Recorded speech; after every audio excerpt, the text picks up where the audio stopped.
Thank you. Thank you very much. Thank you. Hey, Wisconsin. Thank you. Thank you. You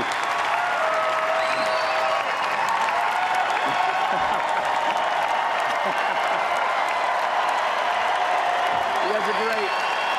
Thank you so much.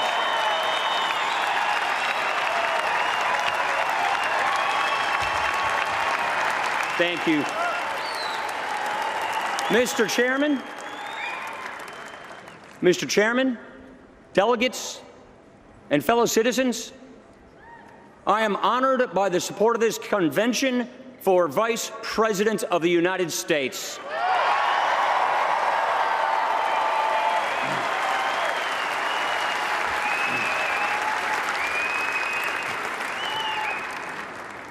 I accept the duty to help lead our nation out of a jobs crisis and back to prosperity, and I know we can do this.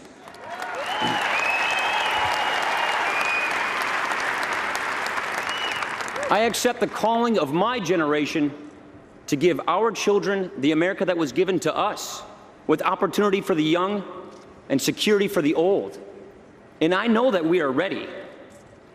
Our nominee is sure ready. His whole life prepared him for this moment, to meet serious challenges in a serious way, without excuses and idle words. After 4 years of getting the runaround, America needs a turnaround, and the man for the job is Governor Mitt Romney.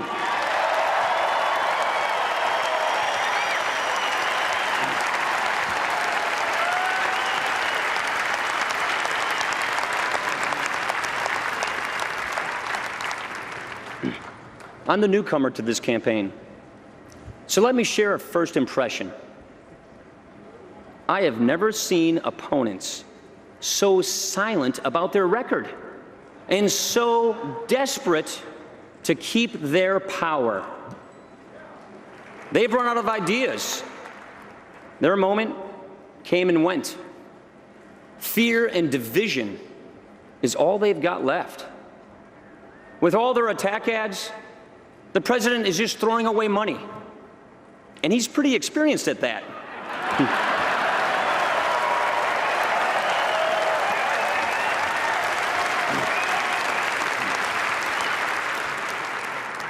You see, some people can't be dragged down by the usual cheap tactics because their character, ability, and plain decency are so obvious. And ladies and gentlemen, that is Mitt Romney.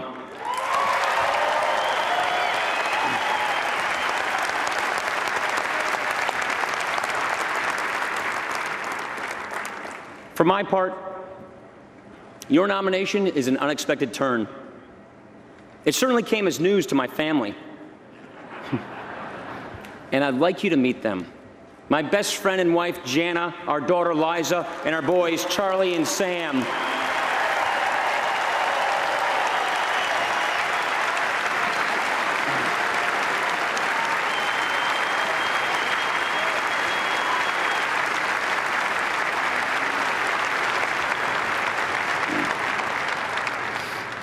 The kids are happy to see their grandma, who lives in Florida. There she is, my mom, Betty.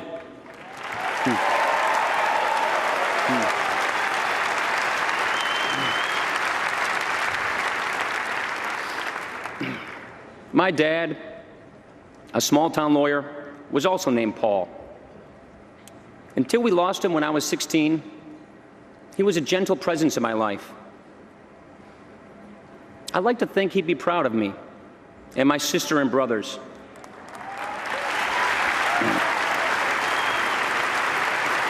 You know what? I'm sure proud of him and where I come from, Janesville, Wisconsin.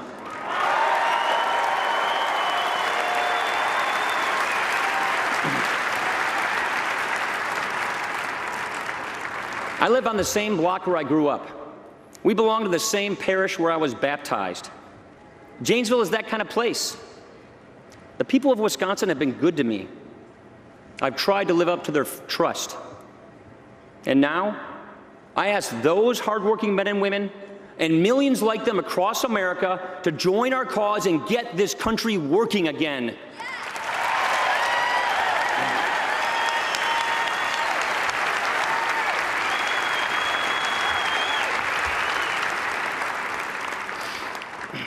When Governor Romney asked me to join the ticket, I said, let's get this done. And that is exactly what we are going to do.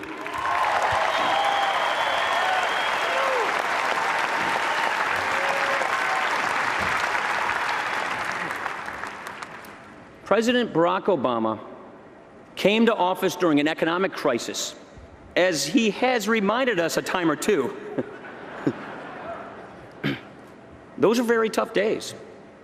And any fair measure of his record has to take that into account. My home state voted for President Obama. When he talked about change, many people liked the sound of it, especially in Janesville, where we were about to lose a major factory. A lot of guys I went to high school with worked at that GM plant. Right there at that plant, candidate Obama said, I believe that if our government is there to support you, this plant will be here for another 100 years. That's what he said in 2008. Well, as it turned out, that plant didn't last another year. It is locked up and empty to this day. And that's how it is in so many towns, where the recovery that was promised is nowhere in sight. Right now, 23 million men and women are struggling to find work. 23 million people, unemployed or underemployed. Nearly 1 in 6 Americans is in poverty. Millions of young Americans have graduated from college during the Obama presidency, ready to use their gifts and get moving in life. Half of them can't find the work they studied for or any work at all. So here's the question. Without a change in leadership, why would the next 4 years be any different from the last 4 years?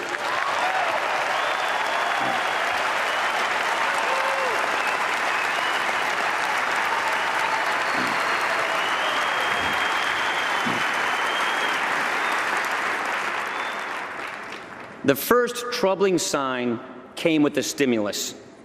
It was President Obama's first and best shot at fixing the economy, at a time when he got everything he wanted under one-party rule.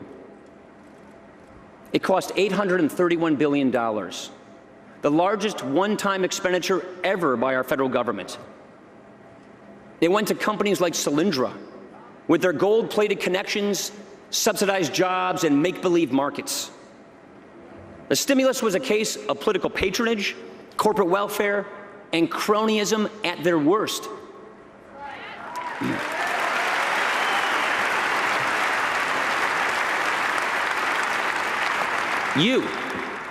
You, the American people of this country, were cut out of the deal.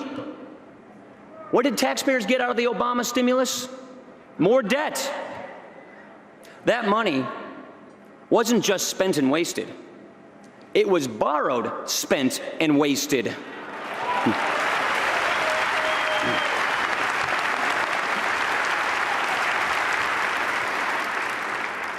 Maybe the greatest waste of all was time. Here we were, faced with a massive job crisis, so deep that if everyone out of work stood in single file, that unemployment line would stretch the length of the entire American continent. You would think that any president, whatever his party, would make job creation and nothing else his first order of economic business. But this president didn't do that. Instead, we got a long, divisive, all-or-nothing attempt to put the federal government in charge of health care.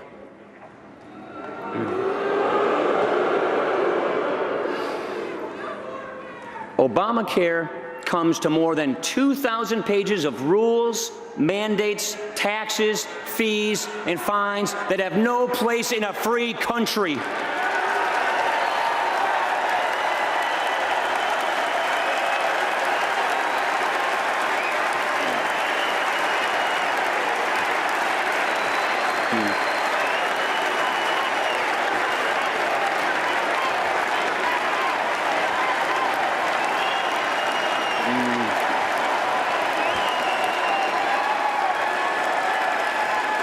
That's right. That's right.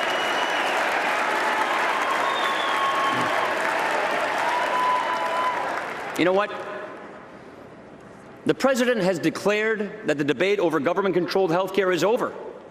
That will come as news to the millions of Americans who will elect Mitt Romney so we can repeal Obamacare.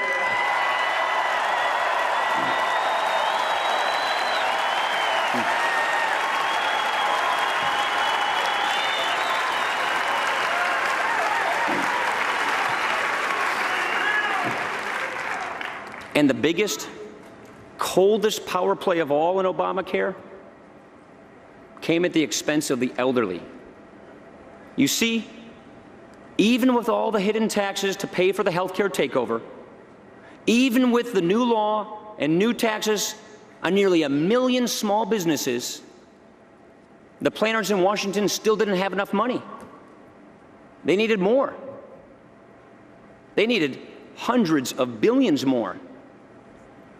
So they just took it all away from Medicare. $716 billion funneled out of Medicare by President Obama.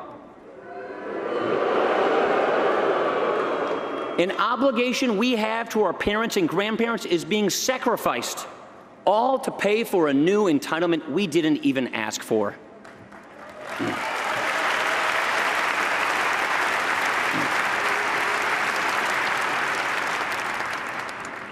The greatest threat to Medicare is Obamacare, and we're going to stop it.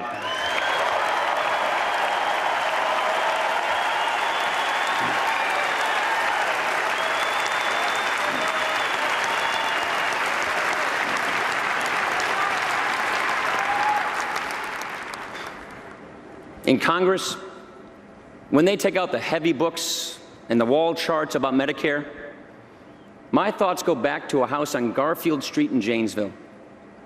My wonderful grandma, Janet, had Alzheimer's, and she moved in with Mom and me. Though she felt lost at times, we did all the little things that made her feel loved. We had help from Medicare, and it was there, just like it's there for my mom today. Medicare is a promise, and we will honor it. A Romney-Ryan administration will protect and strengthen Medicare for my mom's generation, for my generation, and for my kids and yours.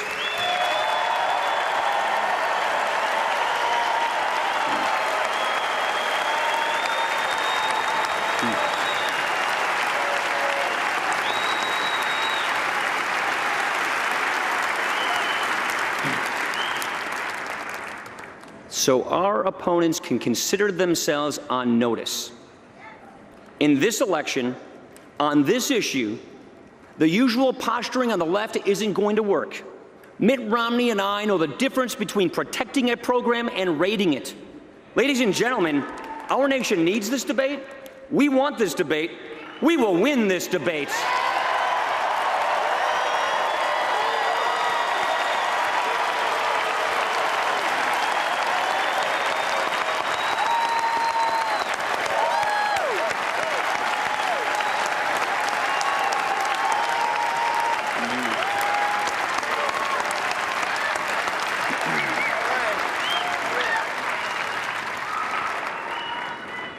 Obamacare, as much as anything else, explains why a presidency that began with such anticipation now comes to such a disappointing close.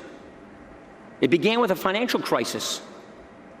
It ends with a job crisis. It began with a housing crisis they alone didn't cause. It ends with a housing crisis they didn't correct.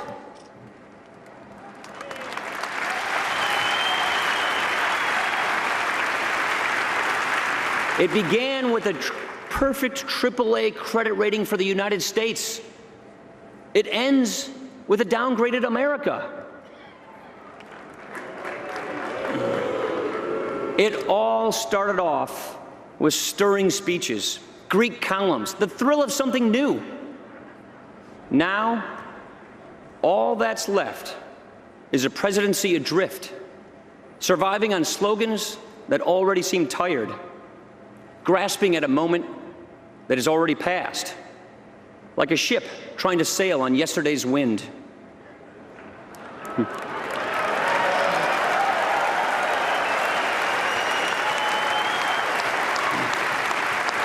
You know, President Obama was asked not long ago to reflect on any mistakes he might have made. He said, well, I haven't communicated enough. He said his job is to, quote, tell a story to the American people. As if that's the whole problem here? He needs to talk more, and we need to be better listeners?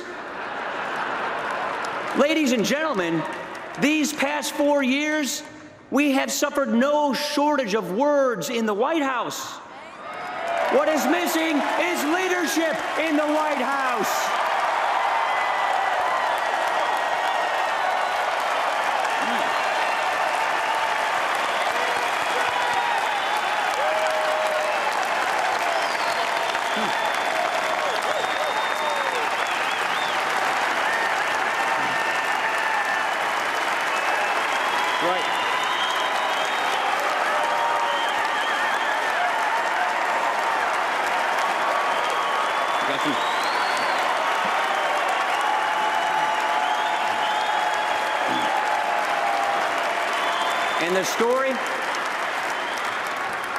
And the story that Barack Obama does tell, forever shifting blame to the last administration, is getting old.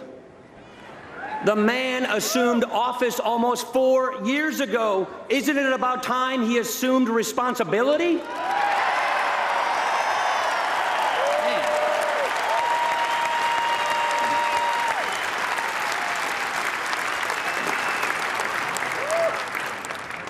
In this generation, a defining responsibility of government is to steer our nation clear of a debt crisis while there is still time.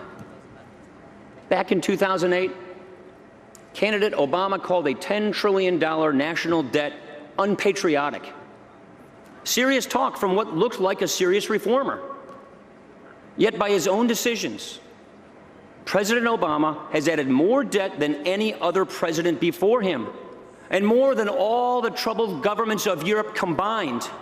One president, one term, $5 trillion in new debt.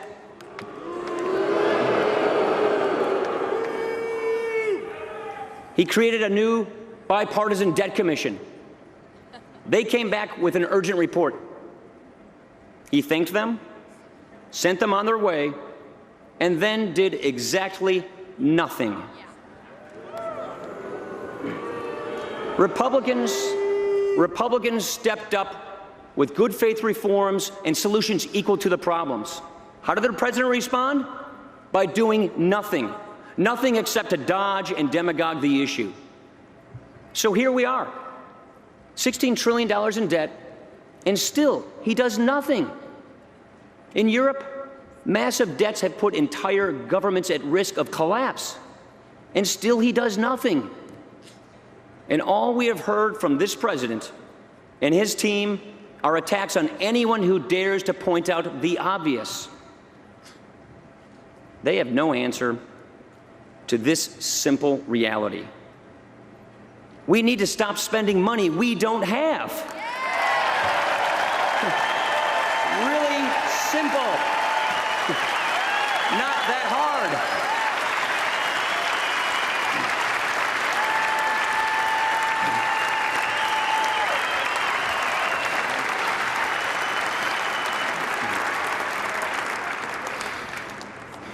My dad used to say to me, son, you have a choice. You can be part of the problem, or you can be part of the solution. The present administration has made its choices, and Mitt Romney and I have made ours. Before the math and the momentum overwhelm us all, we are going to solve this nation's economic problems.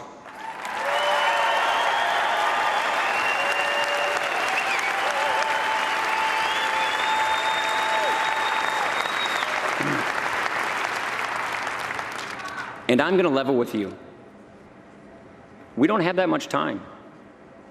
But if we are serious and smart and we lead, we can do this. After 4 years of government trying to divide up the wealth, we will get America creating wealth again. With tax fairness and regulatory reform, we'll put government back on the side of men and women who create jobs and the men and women who need jobs. My mom started a small business, and I've seen what it takes. Mom was 50 when my dad died. She got on a bus every weekday for years and rode 40 miles each morning to Madison. She earned a new degree and learned new skills to start her small business. It wasn't just a new livelihood. It was a new life. And it transformed my mom from a widow in grief to a small businesswoman whose happiness wasn't just in the past. Her work gave her hope. It made our family proud. And to this day, my mom is my role model.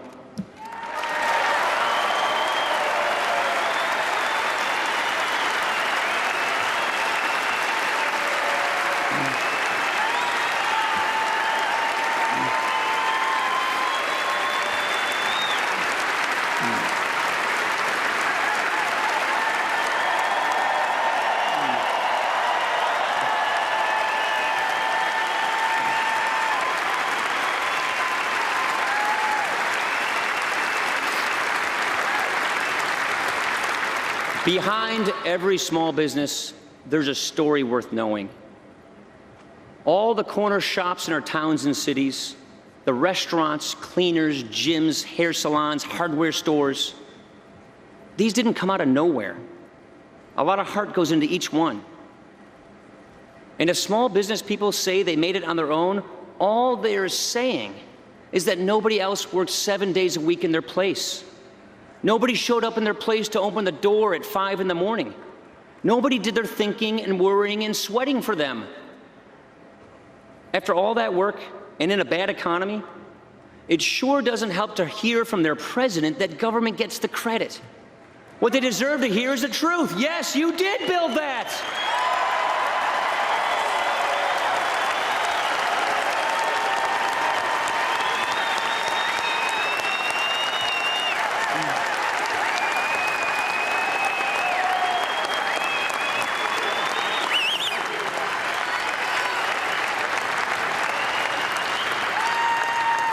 We have a plan for a stronger middle class with a goal of generating 12 million new jobs over the next 4 years.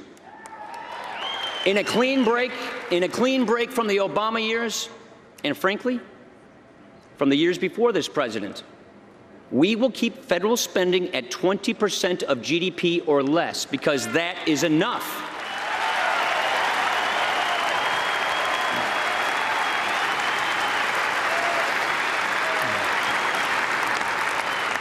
The choice is whether to put hard limits on economic growth or hard limits on the size of government. And we choose to limit government.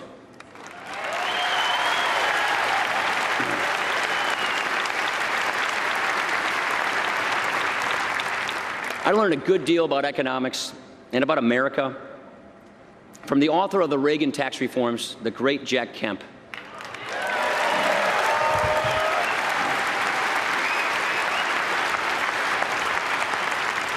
What gave Jack that incredible enthusiasm was his belief in the possibilities of free people, in the power of free enterprise and strong communities to overcome poverty and despair. We need that same optimism right now. And in our dealings with other nations, a Romney-Ryan administration will speak with confidence and clarity. Whenever men and women rise up for their own freedom, they will know that the American president is on their side.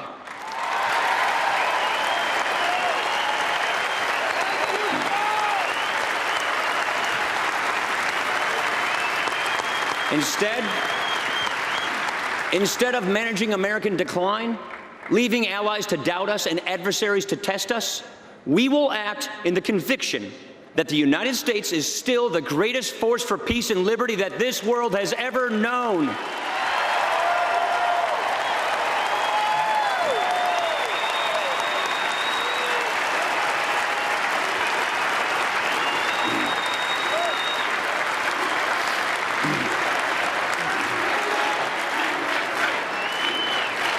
President Obama is the kind of politician who puts promises on the record and then calls that the record.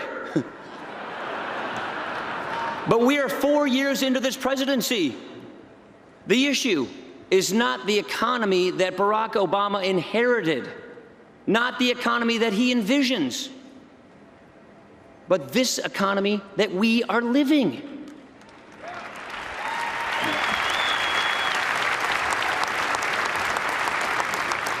College graduates should not have to live out their 20s in their childhood bedrooms, staring up at fading Obama posters and wondering when they can move out and get going with life.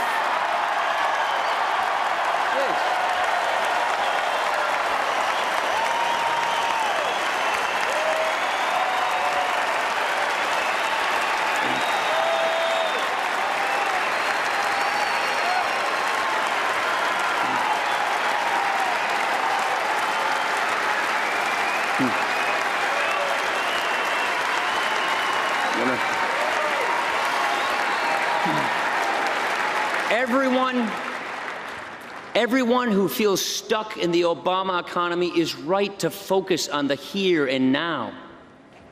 And I hope you understand this too. If you're feeling left out or passed by, you have not failed.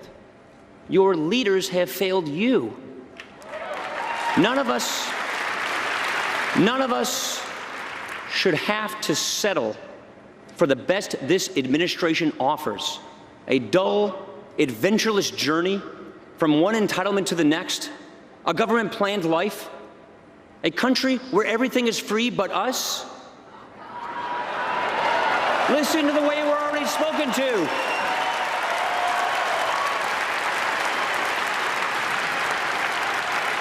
Listen to the way we are spoken to already, as if everyone is stuck in some class or station in life, victims of circumstances beyond our control, with the government there to help us cope with our fate.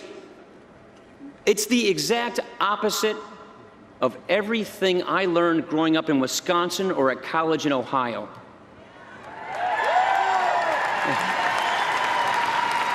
You know, when I was waiting tables, washing dishes, or mowing lawns for money, I never thought of myself as stuck in some station in life. I was on my own path, my own journey, an American journey, where I could think for myself, decide for myself, define happiness for myself. That's what we do in this country. That's the American dream. That's freedom, and I'll take it any day over the supervision and sanctimony of the central planners.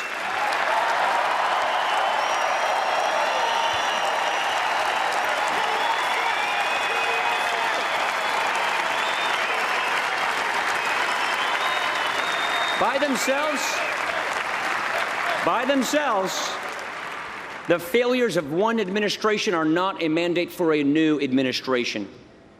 A challenger must stand on his own merits. He must be ready and worthy to serve in the office of president. We're a full generation apart, Governor Romney and I, and in some ways we're different. There are the songs on his iPod, which I've heard on the campaign bus, and I've heard it on many hotel elevators.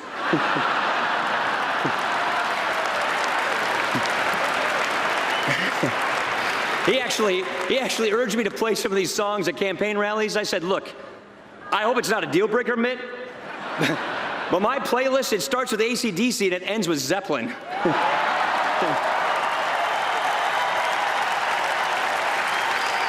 Look, a generation apart, but that doesn't matter. It makes us different, but not in any of the things that matter. Mitt Romney and I both grew up in the heartland. And we know what places like Wisconsin and Michigan look like when times are good. We know what these communities look like when times are good, when people are working, when families are doing more than just getting by. And we know it can be that way again. We've had very different careers, mine mainly in public service, his mostly in the private sector. He helped start businesses and turn around failing ones. And by the way, being successful in business, that's a good thing.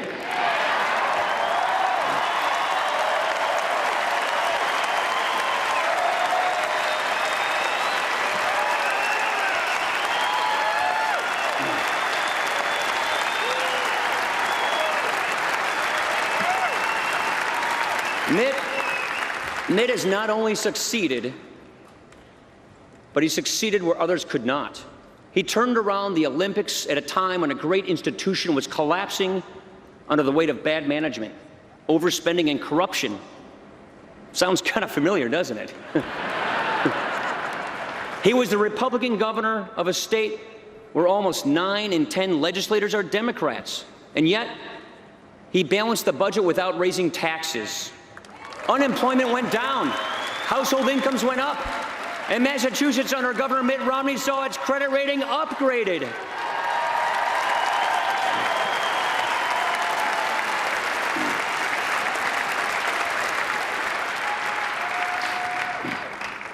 Mitt and I also go to different churches. But in any church, the best kind of preaching is done by example. And I've been watching that example. The man who will accept your nomination tomorrow is prayerful and faithful and honorable. Not only a defender of marriage, he offers an example of marriage at its best. Not only a fine businessman, he's a fine man, worthy of leading this optimistic and good-hearted country. Our faiths come together in the same moral creed. We believe that in every life there is goodness. For every person there is hope. Each one of us was made for a reason, bearing the image and likeness of the Lord of life.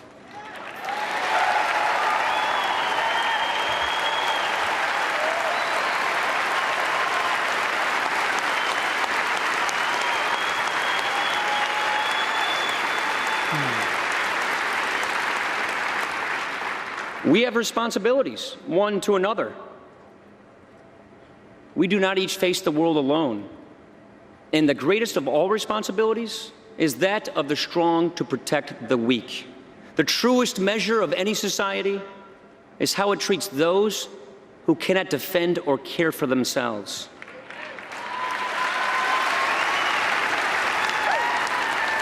Each of these moral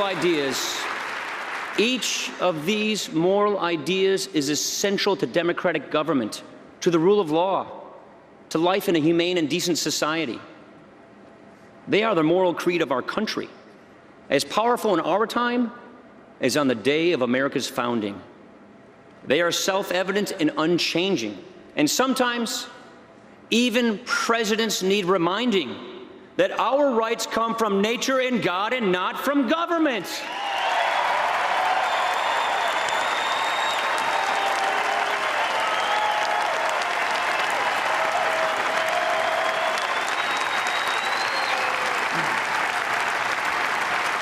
The founding generation secured those rights for us, and in every generation since, the best among us have defended our freedoms. They are protecting us right now. We honor them and all of our veterans, and we thank them.